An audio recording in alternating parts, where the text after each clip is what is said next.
Merci Père. Merci à tous d'être venus. Vous êtes pour la plupart d'entre vous étudiants ou jeunes professionnels. Voilà, en tout cas sur le point de plonger vous avez déjà fait d'ailleurs, dans le bain bouillonnant de l'existence. Et ce soir, ce qu'on souhaite faire, c'est vraiment favoriser un dialogue le plus direct possible.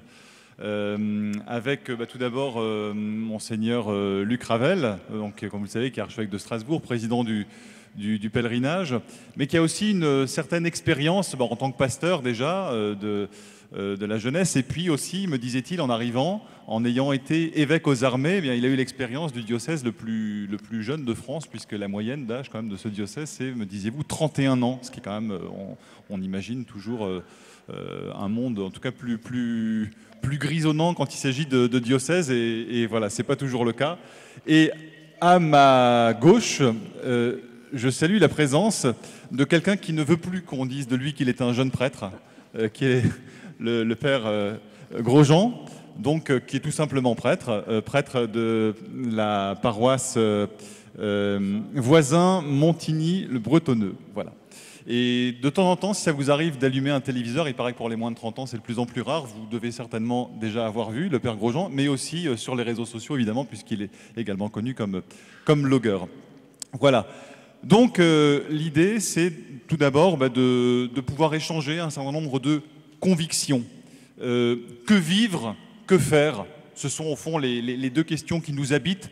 Alors ça, je vous rassure, quand on taquine la quarantaine grisonnante, on ne cesse pas de se les poser, mais c'est vrai que ça se précise au fur et à mesure qu'on avance. Mais quand on est au seuil de tout cela, eh bien, je crois que c'est intéressant d'en discuter, d'autant plus que le fait que vous soyez tous ici rassemblés, c'est pour vivre un moment fort comme le pèlerinage.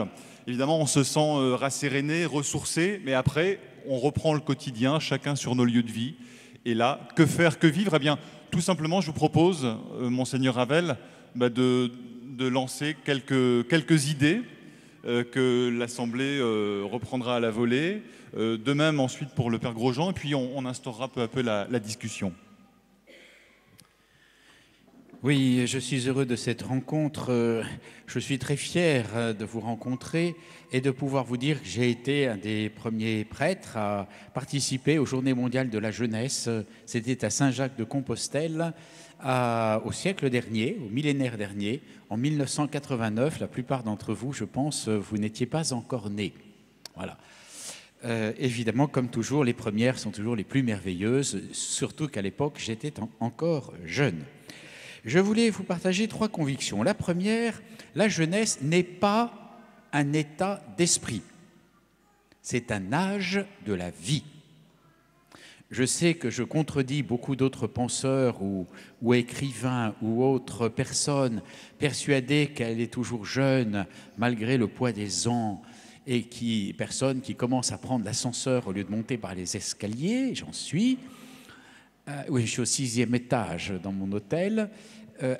C'est un âge de la vie. C'est-à-dire qu'à un moment où on n'est pas jeune, à un moment où on est jeune, puis à un moment où on n'est plus jeune, puis à un moment donné où on traverse ainsi tous les âges de l'existence. C'est une théorie que je vous donne là, très ancienne et qu'on trouve chez nos premiers penseurs chrétiens qu'on appelle les pères de l'Église. Donc ce n'est pas une invention du tout de Monseigneur Ravel. Voilà. Et ce qui veut dire que si vous êtes dans cet âge de la vie, grosso modo, pour nous, occidentaux, français, on va dire aujourd'hui, grosso modo, 17-30 ans. Voilà.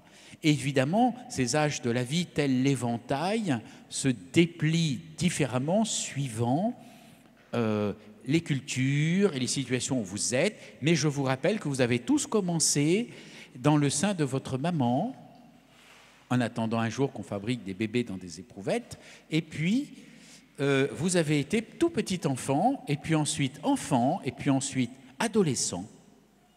Et oui, peut-être certains sont encore à la frange limite entre l'adolescence et l'époque de la vie merveilleuse qu'on appelle les âges, exactement, Saint Augustin et bien avant lui, les anciens, la jeunesse.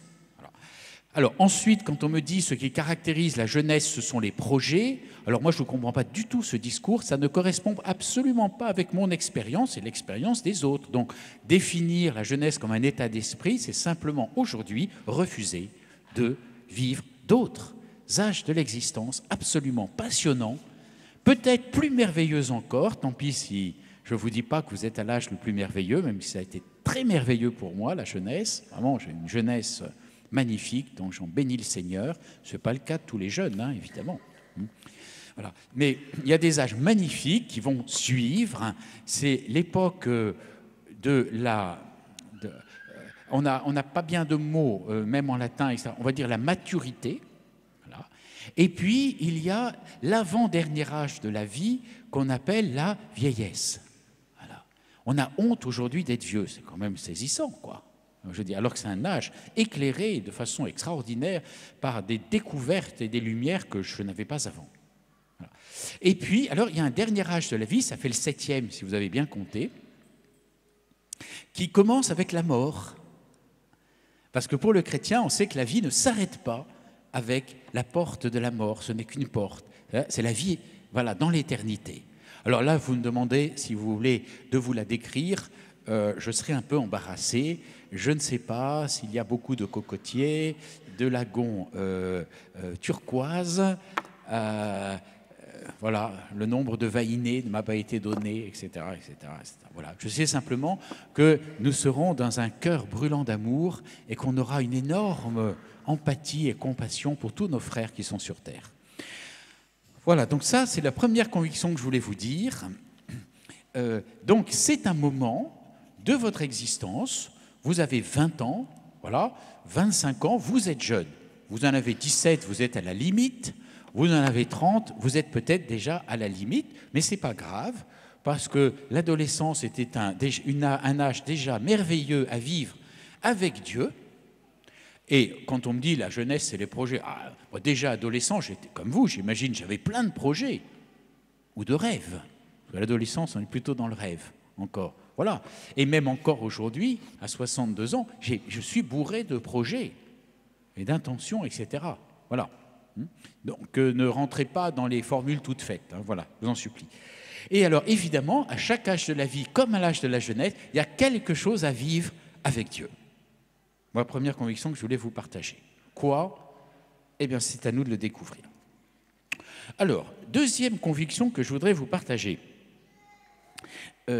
La jeunesse peut être, pour beaucoup d'entre nous, ou d'entre vous, pardon, l'époque de la révolution copernicienne. Copernic, donc je viens de vérifier les dates de naissance et de mort, il est né en 1473, il est mort en 1543. Voilà. Et Copernic, c'était un religieux, vous le savez, un scientifique religieux du même ordre que moi, d'ailleurs, je me permets de le signaler, même s'il était polonais. Bon. Et c'est lui qui a scientifiquement, le premier, donc, avancé l'hypothèse et puis la démonstration que, en réalité, ce n'est pas la Terre, que ce n'est pas le Soleil qui tourne autour de la Terre, comme le croyaient un certain nombre d'anciens, ce qu'on appelle le géocentrisme. Voilà, géos, la Terre. Mais c'est la Terre qui tourne autour du Soleil. Ça va? L'héliocentrisme. Bon, depuis, on sait que c'est vrai, et puis que la Terre elle-même tourne, etc., etc. On a amplifié notre regard. Mais du coup, je vous invite à la révolution copernicienne spirituelle, c'est-à-dire comprendre que Dieu, ça c'est une grâce extraordinaire que je vous souhaite dans votre vie, n'est pas un satellite de votre nombril. C'est-à-dire que ce n'est pas vous qui avez à construire votre vie, et puis lui qui vient vous donner un coup de main, comme la Lune, par exemple, qui vient tirer la mer pour en faire la marée. Voilà. Alors, c'est très passionnant dans cette vision-là, parce qu'on n'a pas exclu Dieu de sa vie, pas plus que nous excluons la Lune, qui tourne bien, elle, je vous le confirme, hein, autour de la Terre. Voilà. D'accord, hein? Je pense que même les littéraires suivent, là, ça va. Hein, ce niveau-là, ça va. Bon. Donc, je vous invite à comprendre que ce n'est pas Dieu qui tourne autour de vous, Et de temps en temps, vous êtes content d'avoir un rayon de sa lumière, ou de temps en temps, une petite prière, Seigneur, aide-moi à passer mon bac. Et puis l'année suivante, oh mais Seigneur, le bac, c'était rien, tu n'as quand même pas fait un gros effort. Aide-moi à avoir ma première année. Voilà. Et puis ça continue comme ça. Oh mais Seigneur, les études, c'était rien, maintenant aide-moi. Bon. C'est simplement, révolution copernicienne, en fait, Dieu est au centre. C'est lui qui a un projet sur vous. D'accord? Et le plus important, ce ne sera pas de lui dire « Seigneur, que ma volonté soit faite au ciel et sur la terre, mais que ta volonté soit faite. » Ça, c'est vraiment une révolution. Et je vous la souhaite à 20 ans ou à 25 ans. En fait, c'est lui le plus important et c'est lui qui va faire de ma vie un éclat de lumière. Troisième conviction que je vous partage. Il me semble que l'époque, l'âge de la vie qu'est la jeunesse, est celle où Dieu nous conduit au désert. Le désert qui, dans la Bible, prend une forme très concrète.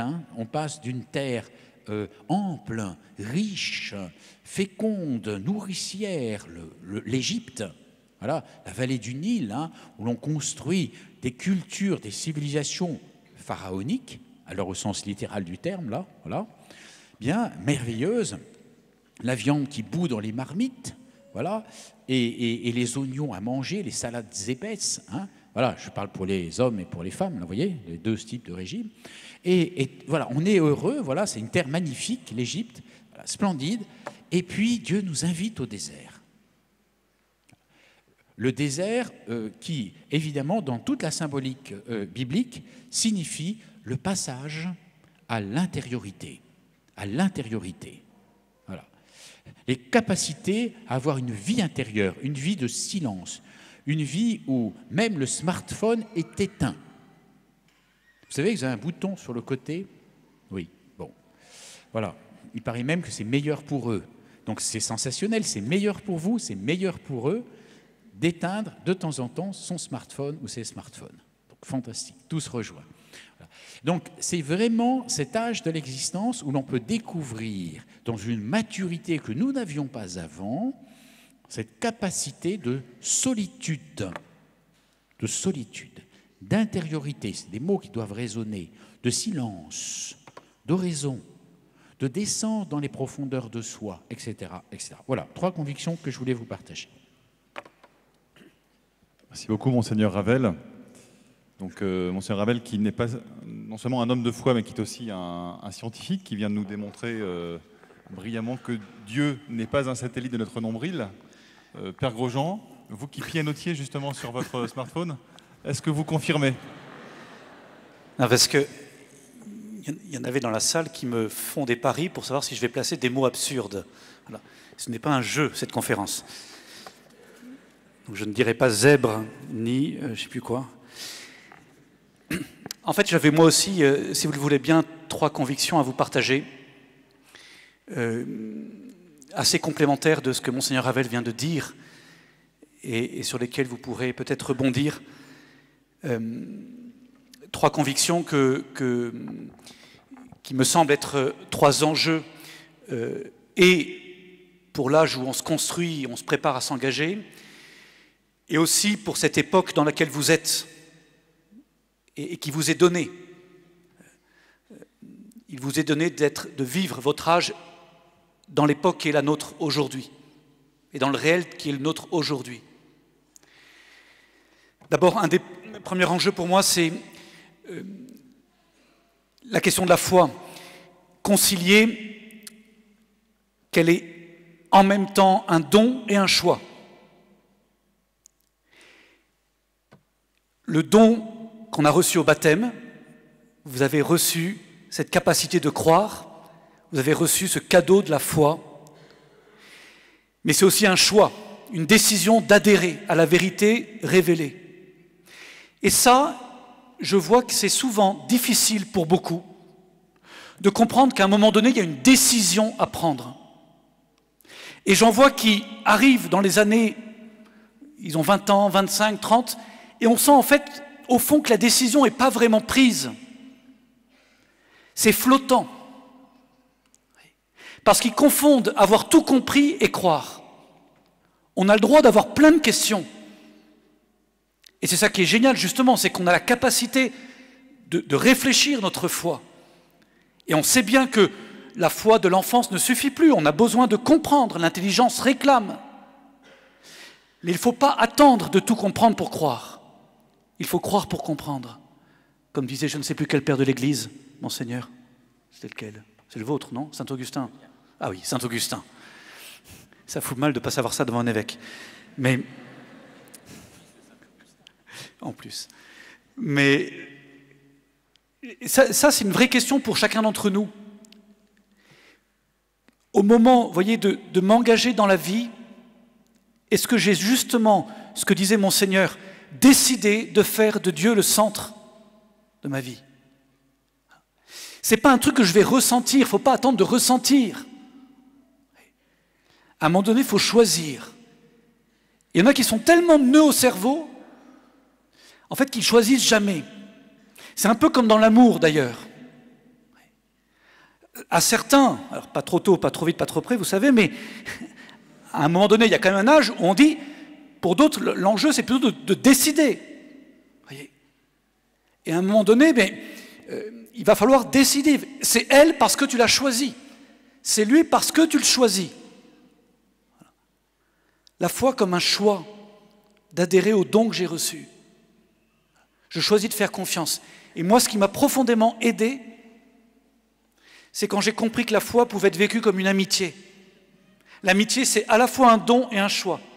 Il vous est donné de rencontrer tel ou tel, et à un moment donné, vous avez choisi de lui faire confiance, d'en faire un ami. Vous avez décidé qu'il pourrait compter sur vous, que vous pouvez compter sur lui. Je ne t'appelle plus serviteur, je t'appelle mon ami. C'est ce que dit Jésus le soir du jeudi saint. Cette phrase, elle m'a bouleversé.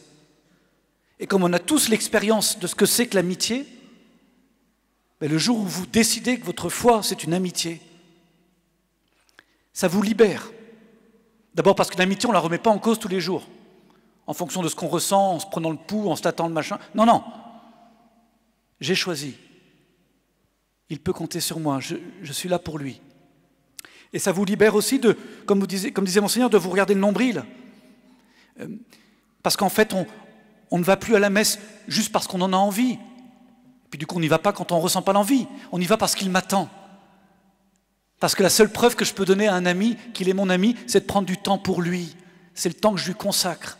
La fidélité avec laquelle je lui consacre du temps. Choisir. Choisir de croire. Une fois pour toutes, et après on s'engage, on avance. Il faudra toute une vie pour avancer dans la foi. Ça n'empêchera pas les épreuves, les doutes, les difficultés. Mais j'ai choisi. Deuxième thème à concilier, idéal et fragilité. Je vous souhaite d'avoir des grands désirs à 20 ans et de les garder plus tard. On a un immense idéal. Et moi, je suis émerveillé par l'idéal que vous portez. Beaucoup dans le monde s'en moqueront. Beaucoup de cyniques vous diront que c'est ridicule et vous caricatureront. C'est parce qu'ils ont tout lâché. Et vous voir tenir encore cet idéal leur rappelle qu'ils ont tout lâché. Laissez-les. Gardez cet idéal. Soyez fiers, non pas orgueilleux, mais fiers, heureux des convictions que vous portez, qui sont belles, qui sont nobles, qui sont grandes. Ce désir de se donner, d'engager sa vie, de servir. Ce désir qui vous amène ici. Servir les plus petits, les plus fragiles, les plus pauvres, les plus malades. Ce désir de croire, d'aimer, de servir, de vous donner. Et en même temps, attention à l'idéalisme. Il faut confronter cet idéal au réel. C'est pas facile, mais c'est une étape fondatrice qu'on vit entre 15 et 30 ans. Non pas renoncer à l'idéal, mais apprendre à l'incarner dans le réel. Le réel de mon humanité qui est pauvre, qui est faible, qui est fragile. le réel de cette société telle qu'elle est, non pas telle que je la rêve. Il y en a beaucoup qui perdent beaucoup de temps à rêver, ou d'autres pour qui c'est tellement dur cette confrontation de l'idéal et du réel qu'ils en finissent par en sortir découragés, soit du monde, soit d'eux-mêmes. On est la religion de l'incarnation. On ne renonce à rien, mais on apprend à le vivre peu à peu. Le chrétien, c'est toujours quelqu'un en chemin, en progrès. Je donne un exemple là-dessus, que je vois souvent parmi vous. Des jeunes qui ont un grand désir de sainteté, un bel idéal, mais qui du coup s'en veulent profondément d'avoir encore telle ou telle faiblesse, telle ou telle fragilité. Ils culpabilisent d'avoir encore tel ou tel combat. Et on sent bien que le vrai combat, au fond, c'est contre le découragement, contre la désespérance. Bernanos disait dans un de ses bouquins, « Mon démon à moi s'appelle à quoi bon ?» Le démon qui ne supporte pas les grands désirs que vous portez cherchera à vous décourager en utilisant toutes les failles habituelles. Mais comprenez bien que l'enjeu pour lui, ce n'est pas de vous faire tomber dans ceci ou dans cela, c'est de vous décourager, d'obtenir cette tristesse de l'âme, cette amertume qui vous fait renoncer à vos grands désirs parce que vous finissez par croire que vous n'en êtes pas capable. En fait, un saint, ce n'est pas celui qui n'a pas de combat, c'est celui qui les mène courageusement, humblement et qui se relève sans cesse. Parce qu'il a compris que la sainteté, c'est l'œuvre de Dieu à travers cette faiblesse que nous portons tous. Dieu aime faire de grandes choses à travers les pauvres que nous sommes. Qu'aucun d'entre vous, je vous en supplie, ne se décourage à cause de ses péchés, quels qu'ils soient, de ses faiblesses ou de ses fragilités. Au soir de notre vie, j'aime bien utiliser cette image, encore plus devant l'ancien évêque aux armées. Au soir de notre vie, j'imagine bien que nous serons un peu comme des vieux soldats à la fin d'une grande bataille, blessés de partout, et on est toujours un peu abîmés quand on a mené la bataille. Il n'y a que les planqués qui seront intacts. Mais on pourra paraître devant Dieu comme ce vieux soldat qui, devant son chef, alors qu'il apparaît tout blessé, lui dit « Je me suis bien battu, je n'ai pas déserté ». Eh bien nous c'est pareil, devant le bon Dieu, il faudra simplement qu'on puisse dire « J'ai essayé d'aimer, j'ai essayé de servir, je n'ai pas déserté, je ne me suis pas découragé ». Et puis dernière chose, plus rapide, concilier fidélité et ouverture. Un des immenses services que vous avez à rendre à ce monde, à cette société, c'est celui de la fidélité à ce que vous êtes, à ce que vous avez reçu, à votre identité profonde de chrétien, à ce bien commun dont vous êtes serviteur. Fidélité, là encore une fois, en faisant abstraction, ou en ne vous laissant pas décourager par tous ceux qui sauront moquer votre fidélité, en parlant de conservatisme étriqué, en parlant de ringardisme, en parlant de fermeture d'esprit, parce que vous n'évoluez pas aussi vite que les modes et les opinions médiatiques. Soyez heureux d'être fidèles à ce que vous êtes, à ce que vous avez reçu. C'est le plus beau service que vous pouvez offrir à ceux qui ont parfois moins reçu. Parce que c'est auprès de vous qu'ils pourront trouver ce qu'on ne leur a pas transmis. Et en même temps, que cette fidélité ne soit jamais refermée sur elle-même.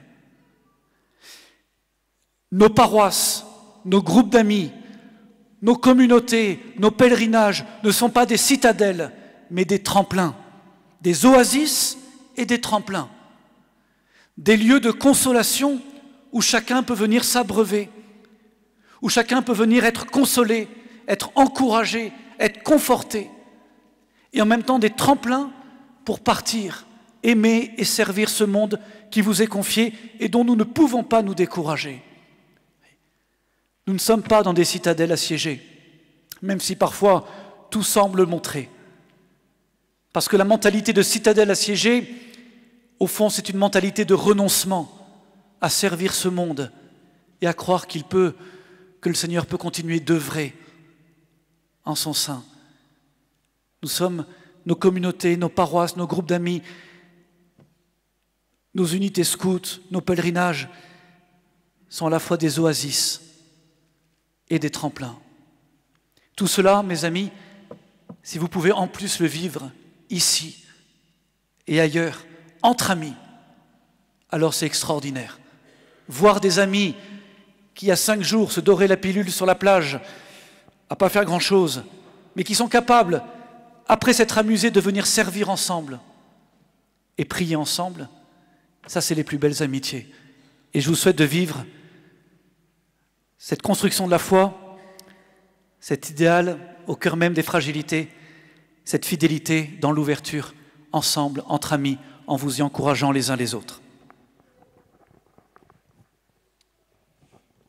Merci, l'abbé Grosjean, pour ces quelques propositions. Alors, nous avons d'un côté, si je résume très rapidement, l'invitation à vivre un âge qui ne durera pas toute votre vie, une révolution copernicienne, je fais très vite, hein, l'invitation au désert, et puis de l'autre, choisir, décider, conserver ses idéaux en acceptant ses fragilités, et enfin, la fidélité à ce que vous êtes, mais fidélité sans fermeture. Bon, c'est pas mal, en 12 minutes 30, ce qu'on vient de rassembler ici sur la table. Alors maintenant, puisqu'on est dans un lieu, Lourdes, où on peut vraiment, plus qu'ailleurs, se risquer tout entier, ce que je vous propose, eh bien, c'est de simplement prendre la parole de manière très libre et puis discuter avec Monseigneur Ravel, le Père Grosjean, de ces propositions, en faire d'autres, les réfuter, abonder dans leur sens. C'est ici un lieu de liberté, nous avons une bonne demi-heure devant nous, et donc profitons-en. La parole est à vous.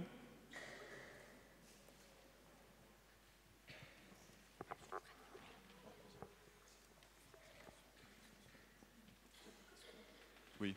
Alors, juste les questions. Un petit format, c'est que voilà, vous dites simplement votre prénom, éventuellement, d'où vous venez, et puis la formuler assez rapidement. Que ce soit une question ou une observation, ça peut, ou une interpellation. Bonjour, donc Elisabeth, 27 ans, et on m'a beaucoup répété de chercher le plan de Dieu pour moi, et ça m'a beaucoup mis en colère. Donc j'aimerais avoir plus d'explications sur est-ce que Dieu a un plan pour nous, parce que moi j'ai l'impression de ne pas être libre, et ça m'embêtait, quoi. Monseigneur, le plan de Dieu?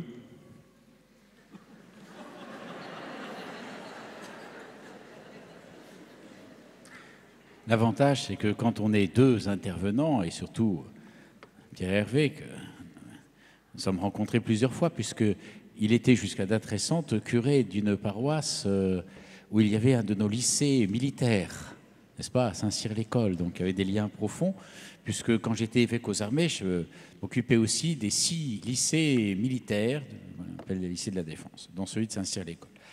Alors, donc, l'avantage, c'est que les questions embarrassantes, on peut les refiler à l'autre. Alors, ce plan de Dieu sur moi, ce projet de Dieu sur moi, ce dessein de Dieu sur moi, dessein avec un E, hein, vous êtes d'accord? Ça va? Plus jeune? C'est autant d'images, évidemment, qui ne doivent pas non plus trop nous pousser à penser qu'il y a une sorte de prédestination, une sorte de truc tout fait à l'avance, et que simplement, tel le jeu télévisé, vous savez, vous avez une espèce de parcours, et puis vous devez refaire les obstacles. Puis évidemment, il y a les imbéciles qui se trompent tout de suite, il y a les gens un peu plus courageux qui vont se planter un peu plus loin, et le grand jeu que serait la vie consisterait à avoir rempli toutes les bonnes cases, de préférence, sans trop de retard par rapport au timing de Dieu. Et donc je sais bien que nous parlons avec des mots humains du mystère de deux libertés qui se rencontrent. La première, c'est la mienne.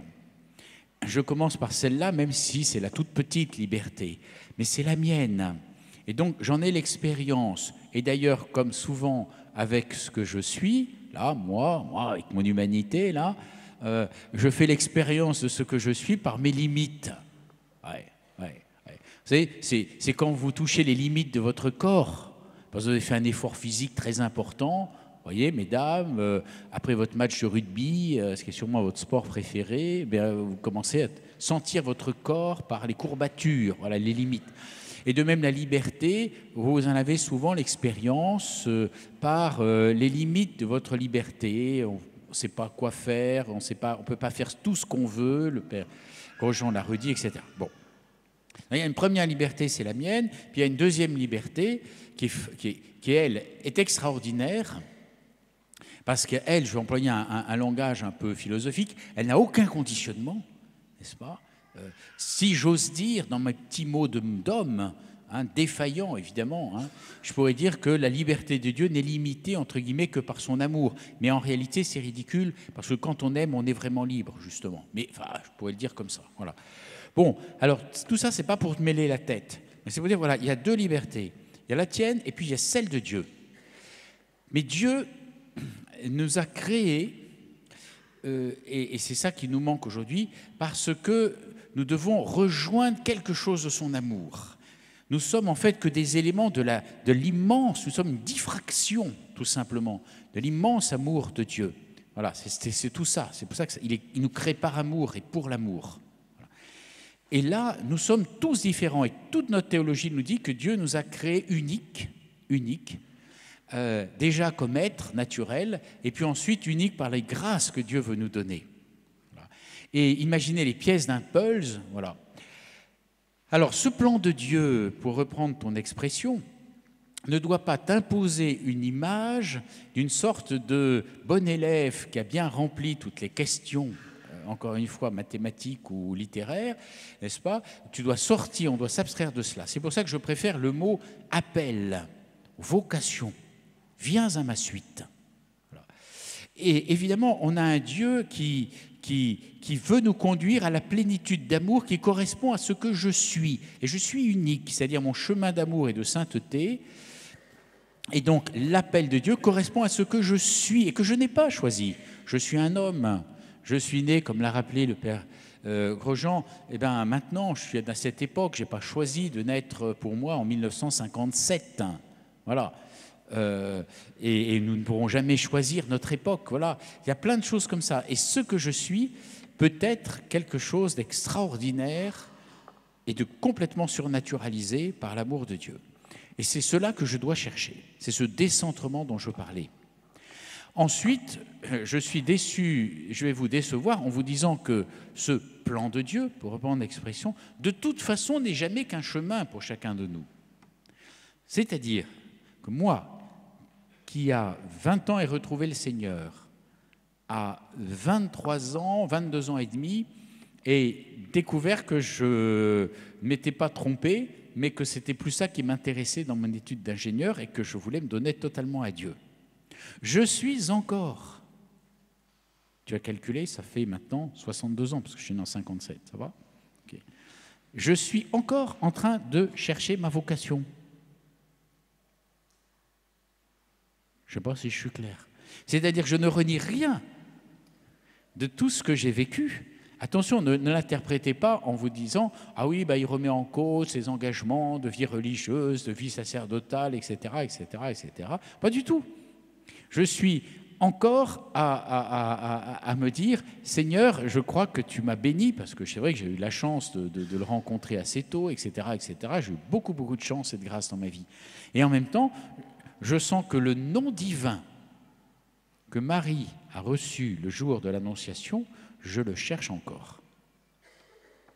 Et c'est pour ça que de toute façon, ta liberté devra toujours à tâtons, par ce qu'on appelle dans notre jargon chrétien le discernement, devra chercher toujours les voies du plus grand bonheur et donc du plus grand amour. Père Rojan, est-ce que vous souhaitez amender ce...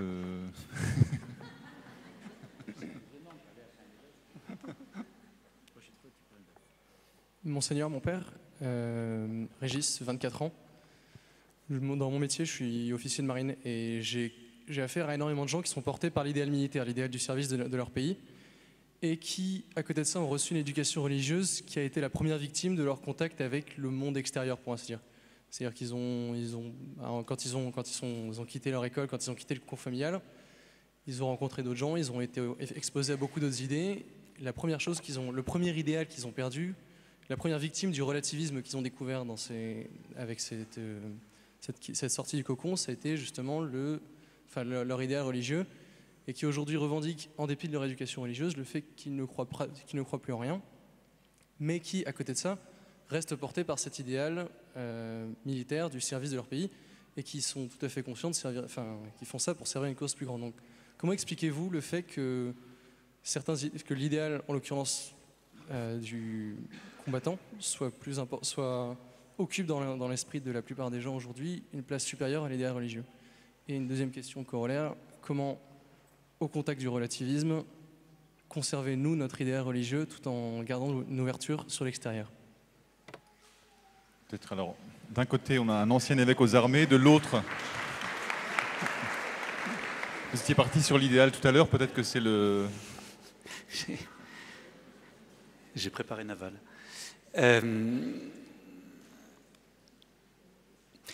D'abord, moi, je me réjouis. On peut toujours se plaindre de ce qui manque aux uns et aux autres, mais je me réjouis aussi de ce qui demeure beau.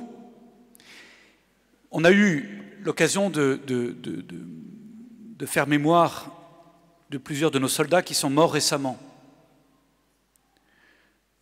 La plupart d'entre eux, j'imagine, n'étaient pas chrétiens, ou alors sans doute pas pratiquants. Et je ne suis pas sûr qu'ils avaient tous une vie absolument conforme à ce que je peux souhaiter à chacun d'entre vous. Et pourtant, et pour moi c'est quelque chose que j'aime contempler, que j'aime... Pourtant ces gars-là, à un moment donné, ont été capables de tout donner. Comme si les situations exceptionnelles qu'ils ont vécues a suscité en eux le meilleur d'eux-mêmes. Et je rends grâce que des hommes ou des femmes, même non chrétiens, ou même qui ont lâché ça, aient gardé l'idée que la vie vaut la peine d'être donnée, que le bien commun, le bien de tous, vaut la peine qu'on donne sa vie. Et je dis ça parce que, d'abord, je suis sûr que le bon Dieu, à travers le sacrifice de ces hommes ou de ces femmes, ça lui rappellera aussi le sacrifice d'un autre, de son propre fils, qui lui aussi a donné sa vie pour nous sauver, comme ces soldats, encore récemment, ces commandos marines qui ont donné leur vie pour sauver concrètement 2 otages ou 4 otages. Je crois que ça parlera au bon Dieu. Peut-être une façon de racheter tout le reste. Et puis je crois aussi que, et je suis frappé de voir que ça parle à tout un pays d'ailleurs, comme si ça révélait dans le cœur de tous les Français quelque chose de grand et de beau. Comme si chacun tout d'un coup se rappelait qu'il y a plus grand et plus beau que de simplement consommer, profiter, jouir de l'existence, etc. Voilà. Et l'unanimité, et Dieu sait si c'est rare que notre pays soit rassemblé, mais l'unanimité à admirer un tel sacrifice, des vies données, moi j'y vois une accroche en tout cas. Quelque chose qui, vous voyez, me dit, mais tant que ça, c'est pas perdu, tout n'est pas perdu. Et peut-être que du coup, à l'occasion, reparler de l'Évangile, enfin, c'est une terre qui est propice à l'annonce de l'Évangile. Voilà. Je laisserai Monseigneur compléter sans doute avec votre expérience d'évêque aux armées, mais en tout cas, je rends grâce pour ça. Et puis, deuxième partie de la question, comment vous-même rester fidèle?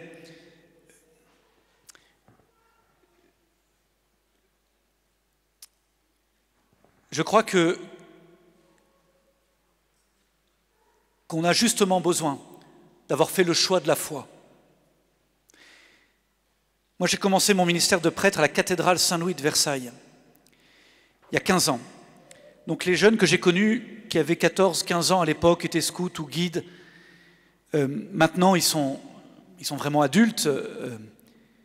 Et c'est intéressant de voir ce qu'ils sont devenus. Et c'est mystérieux effectivement de voir que certains qui avaient tout reçu, que j'ai connus comme scouts, comme guides dans les unités de la cathédrale de Versailles, machin, enfants de cœur, etc. Enfin tout, ils avaient tout reçu le package, quoi. Certains ont tout lâché. Tout lâché. Mystère de la liberté. D'autres, au contraire, ont tout donné.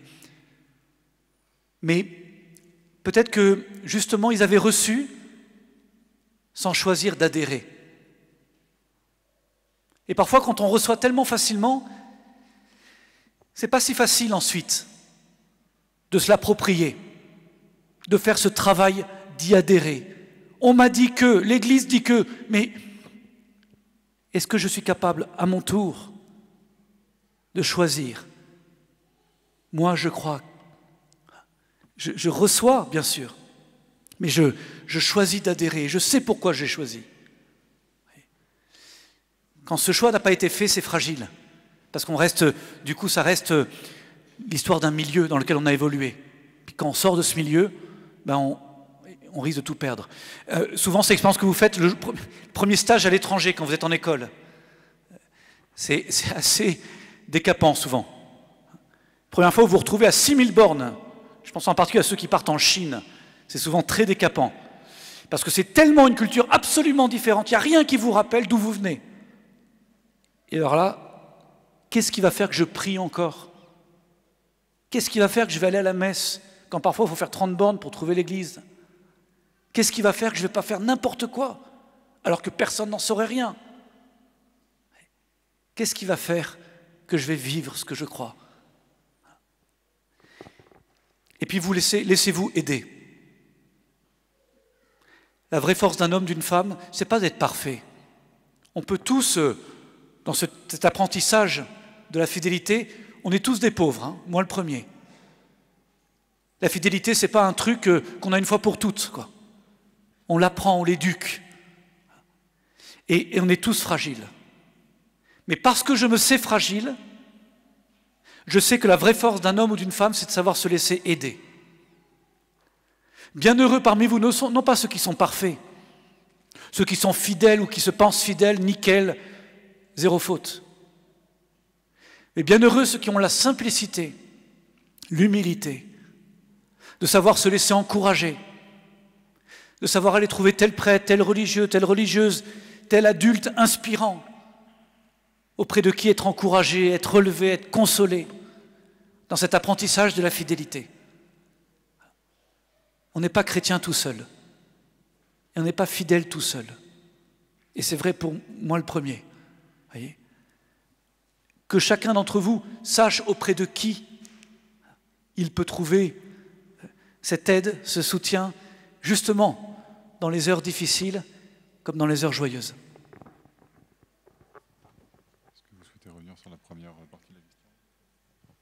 Oui, si j'ai bien compris la première partie de la question, parce que c'est que tu t'étonnes de voir des jeunes, peut-être, de ta génération, là, peut-être tes coéquipiers, enfin je ne sais pas, tu es dans la marine nationale. Voilà. Tu es quoi? Tu es officier. Voilà. Tu as fait l'école navale. Ah, voilà. Tu as connu le beau soleil brestois. D'accord. Magnifique. Et alors, et parfois, donc si ta question elle est que des personnes, tes collègues issus donc d'un milieu familial plutôt catholique ou chrétien semblent laisser abandonner en entrant dans l'armée leurs convictions ou au moins leurs pratiques. C'était ça le sens de la question? Non. Oui, et qu'ils ont finalement remplacé l'idéal chrétien, entre guillemets, par l'idéal du service de la nation. Et voilà, qu'ils ont laissé le chrétien. Oui. Bon, c'est la phase que la jeunesse doit découvrir, c'est-à-dire quand c'est vrai aussi d'autres milieux professionnels qui sont peut-être moins porteurs, moins dynamisants, moins finalisés que celui du monde militaire, ça c'est vrai. Hein. Dans le monde militaire, on a un langage qui est très semblable au monde chrétien. On parle de mission, par exemple. C'est frappant, n'est-ce pas? Hein, on parle de mission chrétienne et de mission militaire, voilà, etc. Un militaire n'est jamais en vacances ni en congé, il est en permission, voilà, etc. etc. Alors, mais c'est quand même une expérience que vous ferez, en particulier si vous avez un métier passionnant, par exemple, si vous êtes soignant, médecin, infirmier, etc. Donc là aussi, c'est des métiers qui sont très prenants, qui sont donnés aux autres. Vous voyez, des beaux métiers, il y en a bien d'autres comme cela. Parce que vous ferez l'expérience que la vie professionnelle vous laisse très peu de place pour justement cette révolution copernicienne. Et donc Dieu n'est pas complètement évacué. On l'a vu dans des situations extrêmes de guerre. Hein, voilà. La mission face aux côtes libyennes, n'est-ce pas? Bon, tu n'étais pas encore dans le circuit. Hein. Voilà, c'est mission de guerre. Ça faisait longtemps qu'on n'avait plus été canonné, hein, etc. Bon. Alors, à ce moment-là, effectivement, on voit réapparaître. Mais c'est la question qui vous sera posée à chacun de vous dans des milieux professionnels et familiaux passionnants et exigeants. Qu'est-ce qui vous reste comme place dans votre âme, dans votre cœur, dans votre vie, dans votre journée pour Dieu? C'est une question qui vous sera posée de façon très vive. Et plus votre engagement sera passionnant, plus vous aurez ce défi. Alors, attention, je ne vous dis pas, faites-vous toute bonne sœur ou religieux. Et en plus, peut-être que vous auriez compris, si je vous le disais, que quand on se fait bonne sœur, on n'a plus rien à faire, on rentre dans une abbaye, c'est super, tout le monde est à votre service, on a plein de temps pour Dieu. Eh bien, moi, c'est ce que je croyais quand je suis rentré dans mon abbaye et que j'avais 24 ans. Et puis j'ai découvert que j'avais encore moins de temps qu'ailleurs. Voilà, mais simplement, elle était plus rythmée par les offices, par les temps de prière, etc. Donc Dieu était quand même au centre de ma vie, mais c'était très intense. Voilà. Donc il va falloir découvrir toi-même ou faire découvrir aux autres que c'est à l'intérieur même de ta mission militaire que tu vas être disciple de Jésus. Alors ça, c'est formidable. Donc ça se fait souvent en 2 temps. Le premier temps, je cherche avec intelligence quels sont les interstices où je peux inscrire Dieu, par exemple ma prière, ouvrir un bout de la parole de Dieu, etc. Dans les interstices que me laisse mon agenda, un peu comme celui qui fait de l'escalade trouve, même sur une paroi lisse, on a l'impression qu'elle est lisse, et en fait, il y a toujours des petits ressauts de pierre où accrocher, s'accrocher et monter comme ça. Première étape, indispensable, et c'est pas évident quand tu vas te retrouver dans ton sous-marin, par exemple, parce que t'as pas du temps, t'en as un peu, mais t'as pas un espace tranquille. Enfin, peut-être les nouveaux Barracuda, je sais pas, mais les autres, je veux dire qu'on n'a pas beaucoup d'espace, hein, voilà. Et donc, finalement, c'est pas si simple. Et puis la deuxième étape, c'est d'arriver à comprendre qu'à l'intérieur même du patient que je reçois, que je soigne, de l'opération que je conduis comme chef de car ou je ne sais quoi, à l'intérieur même, Dieu est là et le royaume de Dieu avance. Voilà. Là, c'est évidemment beaucoup de maturité, mais c'est formidable parce qu'à ce moment-là, où qu'on soit et quoi qu'on fasse, on cherche le royaume de Dieu tout en accomplissant sa mission d'homme.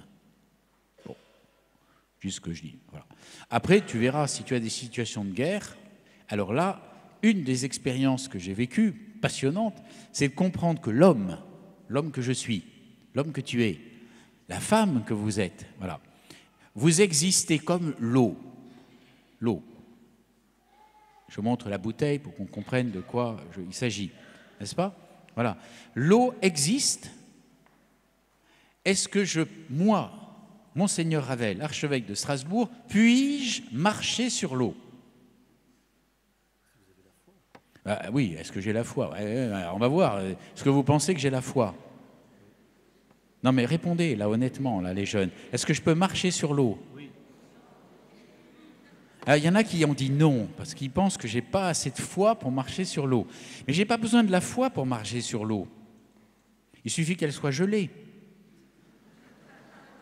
Et oui, vous êtes fait piéger.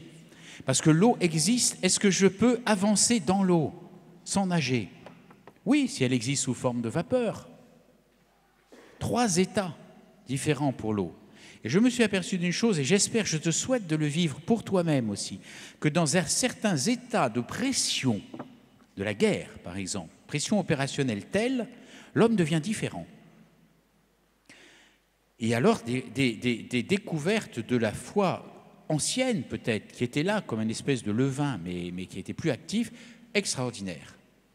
S'il conduit parfois aussi à des grandes déceptions pour les aumôniers, parce qu'ils vivent des choses de ce type extraordinaire en opération, et ils voient fleurir des choses qui n'ont pas fleuri chez l'homme en pression, sous un état de pression et de température différents, et puis, au retour du quotidien, ça retombe. Merci Monseigneur. Comme la question partait d'un contexte particulier, mais beaucoup de monde aura pu se reconnaître dans les 2 réponses. Comme vous êtes très nombreux, qu'on a très peu de temps, ce que je propose, c'est qu'on prenne une petite salve de questions courtes. Et puis là, on va passer à un rythme beaucoup plus tonique. Non pas que ça ne l'était pas, mais voilà. Donc, c'était très tonique, mais maintenant, on va passer à quelque chose d'hypertonique. Alors, là-bas, oui. Je m'appelle Laetitia, j'ai 20 ans.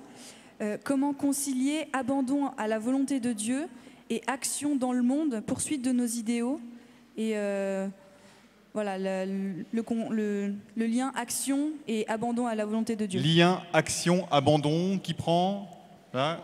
Très bien. Deuxième question, peut-être.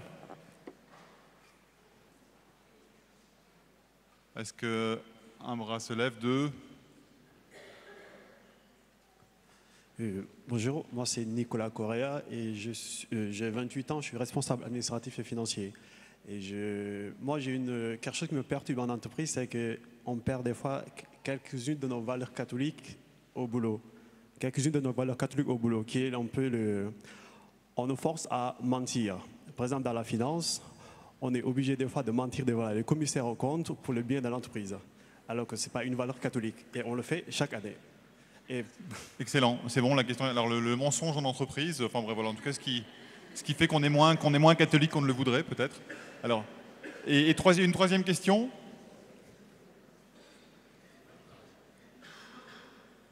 Ou alors on prend ces 2-là et on voit après. Oui.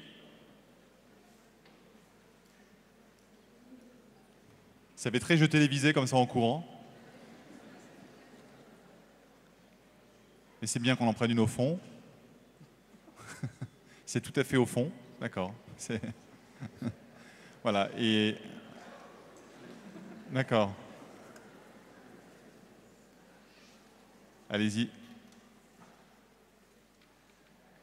Le micro marche.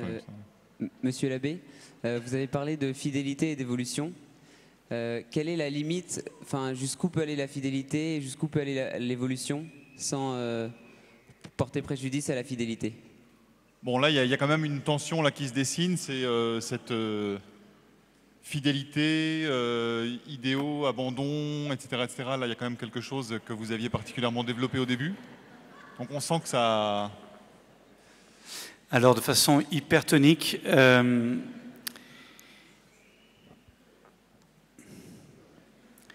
en fait, il faut accepter que ça reste une tension, justement. Ce n'est pas l'un ou l'autre.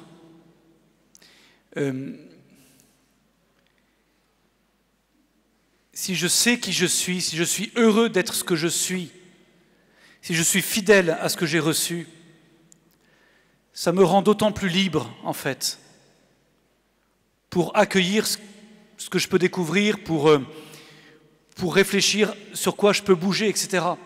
Je sais ce qui est nécessaire, je sais ce qui est absolu. Et du coup, ça me rend d'autant plus libre sur ce qui ne l'est pas. C'est ça, ce discernement à faire. Et donc, il n'y a pas de réponse tranchée, voyez. Mais un discernement avec l'aide de l'Église, justement, qui est là pour m'aider, en me disant qu'est-ce qui est de l'ordre du cœur de la foi, par exemple. Et que si tu abandonnes tel ou tel point de ta foi, tu n'es plus dans l'évangile.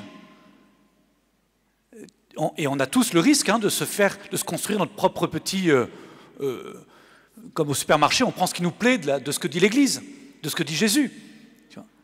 Et le pape François insiste beaucoup là-dessus, sur la cohérence. Il faut tout prendre.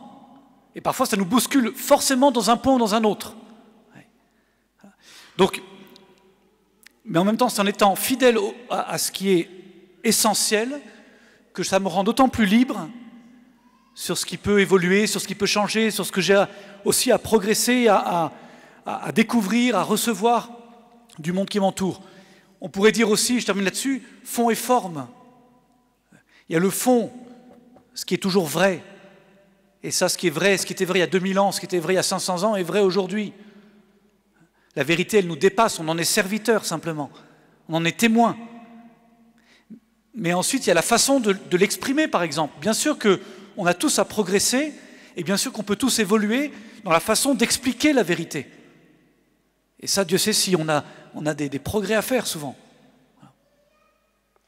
Voilà, il est peut-être là la question, Monseigneur, peut-être sans doute plus appliquée au monde. Le mensonge en entreprise, c'était ça un petit peu, mais pas un mensonge intéressé, si j'ai bien compris, mais un mensonge parce qu'on veut protéger les intérêts d'un salarié, par exemple, ou de l'entreprise. C'est ça un peu la question, non? C'est le travail qui nous fait forcément, la vie en entreprise qui nous fait forcément faire des choses pas chrétiennes.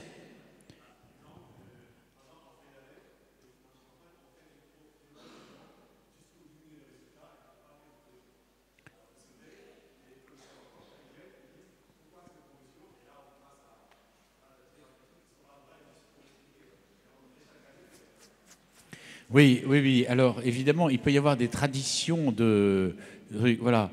Est-ce que c'est si efficace que ça? Je ne sais pas. Puisqu'on est dans l'hypertonique, je vous raconte juste une histoire.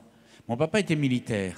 Un de ses camarades de promotion travaillait, à l'époque, on appelait ça le 2e bureau. D'accord? Aujourd'hui, on dirait les services, voilà, de contre-espionnage, etc. Et il a eu souvent des missions à l'étranger. Et il était souvent interrogé par des collègues d'autres pays. Vous savez que ce n'est pas parce que c'est des pays alliés qu'on leur dit la vérité, on est d'accord. Et lui, chrétien, l'ami de mon papa, camarade, se disait « Qu'est-ce que je dois faire en tant que chrétien? Est-ce que je dois leur raconter des gaudrioles, des mensonges ou pas ?»